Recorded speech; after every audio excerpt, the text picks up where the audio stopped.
Voice news, आपकी आवाज आपकी खबर। नमस्कार। आज हम एक बहुत ही सनसनीखेज मामले पर बात कर रहे हैं जी। लॉरेंस बिश्नोई गैंग की तरफ से मिली धमकियां, और ये मिली हैं कॉमेडियन कपिल शर्मा को।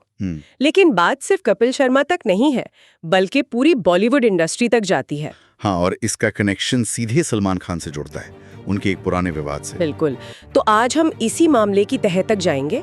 हमारे पास जो जानकारी है वो आज तक के YouTube चैनल की एक रिपोर्ट पर आधारित है जी। और इस रिपोर्ट से हम समझने की कोशिश करेंगे कि ये धमकियां क्यों दी जा रही हैं, इनका सलमान खान वाले मामले से क्या लेना देना है और बॉलीवुड पर इसका क्या असर पड़ रहा है या पड़ सकता है। तो चलिए शुरू करते हैं। रिपोर्ट में जो सबसे पहले बात सामने आई है वो है कपिल शर्मा को मिली सीधी धमकी, और इसके पीछे वजह बताई जा रही है सलमान खान से उनकी नजदीकी। हाँ, मतलब सलमान खान की कंपनी ही कपिल का शो प्रोड्यूस करती है, तो वो कनेक्शन तो साफ है।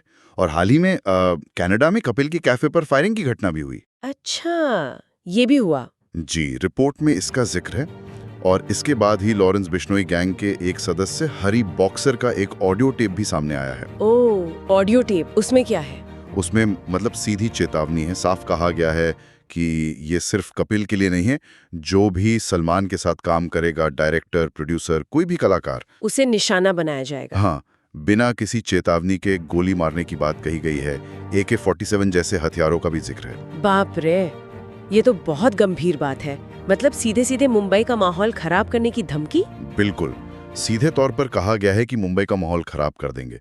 ये पूरी इंडस्ट्री के लिए एक तरह की खुली चुनौती है। और क्या ये सिर्फ धमकी है या इसके पीछे कुछ और भी है, जैसे कि कोई पिछली घटना?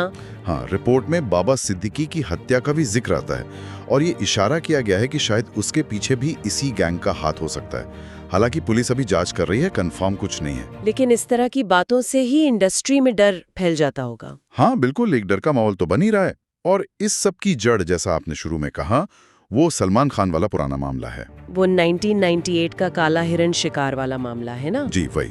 बिश्नोई समाज काले हिरण को बहुत पवित्र मानता है और सलमान पर शिकार का आरोप था। लॉरेंस बिश्नोई, जो खुद उसी समाज से है, वो पहले भी कई बार सलमान को धमकी दे चुका है। मतलब ये मामला 2 दशक से भी ज्यादा पुराना है, लेकिन आज भी इतना एक्टिव है। हाँ, यही दिखाता है कि कुछ विवाद सिर्फ कानूनी नहीं होते, उनके साथ भावनाएं, सामाजिक मान्यताएं जुड़ी होती हैं। और शायद लॉरेंस बिश्नोई के लिए सिर्फ बदला नहीं, बल्कि अपने समुदाय की भावनाओं को स्थापित करने का एक तरीका भी हो। और जैसा कि ऑडियो टेप में कहा गया, खतरा सिर्फ सलमान या कपिल तक नहीं है। नहीं, बिल्कुल नहीं। हर वो इंसान जो सलमान के साथ प्रोफेशनली जुड़ा है, वो निशाने पर आ सकता है, ऐसा कहा गया है। तो फिर तो फिल्म बनाने की पूरी प्रक्रिया ही खतरे में पड़ सकती है। डायरेक्टर्स, प्रोड्यूसर्स, एक्टर्स, सब में एक डर बैठ जाएगा। हाँ, और रिपोर्ट ये भी बता रही है कि बॉलीवुड और टीवी इंडस्ट्री में एक अनदेखा सा डर फैल रहा है। सोशल मीडिया पर फैंस भी चिंता जता रहे हैं। पुलिस तो खैर जांच कर ही रही होगी।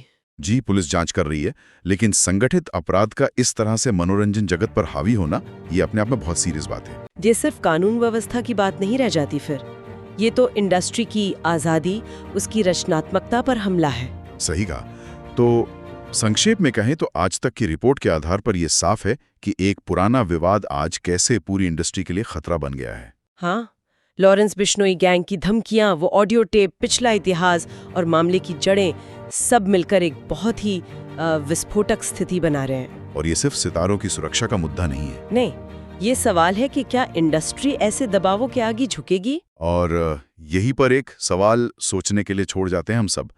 जब अपराध जगत इस तरह मनोरंजन की दुनिया को कंट्रोल करने की कोशिश करता है, तो क्या इसका असर सिर्फ फिल्मों के बनने या ना बनने तक ही रहता है, या फिर ये समाज में एक बड़े डर और चुप्पी के पैटर्न का हिस्सा बन सकता है? इस पर सोचना जरूरी है।